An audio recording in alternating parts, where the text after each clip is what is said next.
سلام سلام، مرحبا بكم في قناة البساطة والجمال. اليوم غادي نقدم لكم هاد غريبة الخليط اللي كتجي رائعة وغزالة. ما غنطولش عليكم، نخليكم مع المقادير. بالنسبة للمقادير، عندي هنايا 250 غرام ديال الزبدة، غنزيد لها قبصة ديال الملحة باش كنهرسو داك الحلاوة. صافي غادي نزيد لها هنايا واحد الكاس، مع كاس الا ربع ديال السكر، يعني ماشي كاس قل ربع ديال السكر. تقدروا ديروا حتى نص كاس حيت هي كتفند في السكر كلاصي. بالنسبه ليا انا راه درت كاس الا ربع وما خليت النص ما فنتوش في السكر كلاصي، والنص الاخر يعني درتو سكر كلاصي. المهم غادي نشد بعدا، عبرت هنايا كاس الا ربع ديال الزيت، وغادي نخدم هاد الزبده. انا هنايا يعني تستعملوا اي زبده بغيتو ديال البواطه ولا حيوانيه ولا حتى المارغرين، واخا ما كنفضلهاش. المهم اللي بغى البنه راه غيستعمل الحيوانيه. انا هنايا خدمت هاد الزبده مزيان. صراحه انا هنا خلطت شويه د البواطه وشويه ديال الحيوانيه. خدمت شويه داك الزبده مع داك السنيده، يعني ماشي خدمتها. مهم كندخل فيها داك سنيده، وزدت هنايا كاس قل ربع ديال الزيت صافي. وغادي نبقى كنخدمو هكا حتى وكان كتخدم لي داك الزبده مزيان. اللي بغى يخدمها في الهاشوار يخدمها في الهاشوار، انا خدمتها غير هكا بيدي. غنزيد هنايا 3 د المعالق ديال ما زهر. اللي ما كتعجبوش داك النسمه ديال ما زهر يقدر يستغنى عليهم، المهم انا كتعجبني. زدت هنايا 3 د المعالق كبار ديال ما زهر صافي. وغادي نخدم عاود هكا مزيان. وكاين اللي كيزيد حتى، يعني اللي ما دارش هكا ما زهر يزيد الفاني. عندي هنايا اللوز اللي حمرته وقطعته غير هكا بالموس، يعني قطعته طريفات شويه باينين. استعملت هنايا كاس ديال اللوز، يعني كاس تا حمرته وقطعته عاد عبرت كاس. وغادي نستعمل واحد الكاس ديال القرقاع ما عامرش، يعني كتقل شويه صراحه. قد ما كان اكثر قد ما مزيان، ولكني انا داك الكميه اللي كنت صهدت و... وضربتها شويه في الهاشوار، يعني ولا تقطعوها هكا بالموس عاود. ما كملاتش ليا كاس. صافي استعملت هنايا داك كاس قل ربع.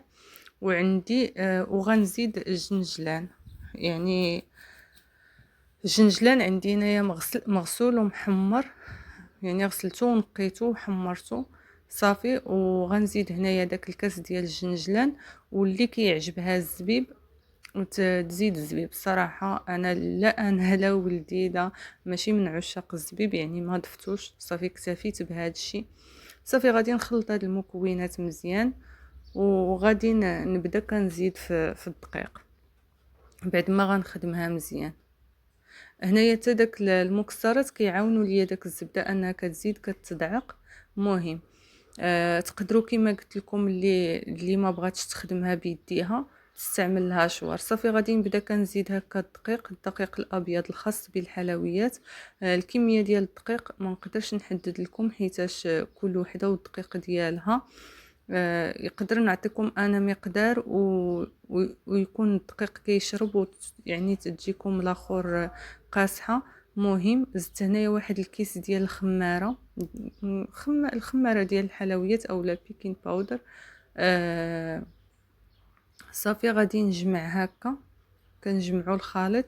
واخا نعجنوه ماشي مشكل حيتاش ما فيهاش البيض اننا نخافوا ندلكوها ولا.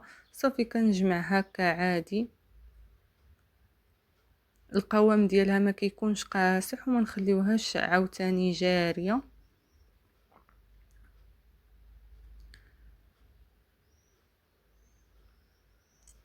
صافي انا غادي نكمل هكا بهاد الاخر حتى وكان غادي نجمعها.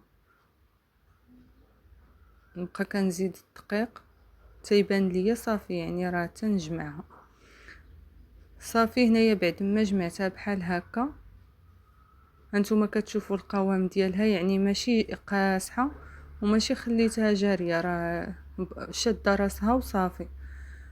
صافي غادي نجمعها هكا وغادي نبدا كندور، يعني نبدا كنكور فيها. انا هنايا الكرات درتهم بعدا شديت واحد الطبسيل اللي غندير في الفران، درت له ورق الطبخ.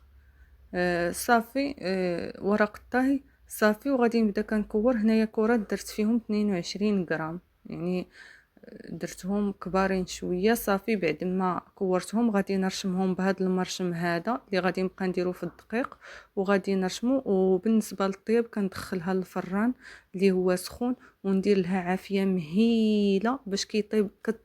كتحمر ليا حتى من الداخل، يعني داك التحميره ديالها كتحمر حتى من الداخل ماشي غير من برا. كنخليها طيب على خاطرها، ونتلاقاو في الطبق النهائي بعد ما طيب ليا. صافي هنايا بعد ما طابت انا كما قلت لكم، حبات خليتهم بلا سكر كلاصي، وحبات هكا درت لهم سكر كلاصي. وكنتمنى الفكره ديال اليوم تنال الاعجاب ديالكم، والى الفيديو المقبل باذن الله.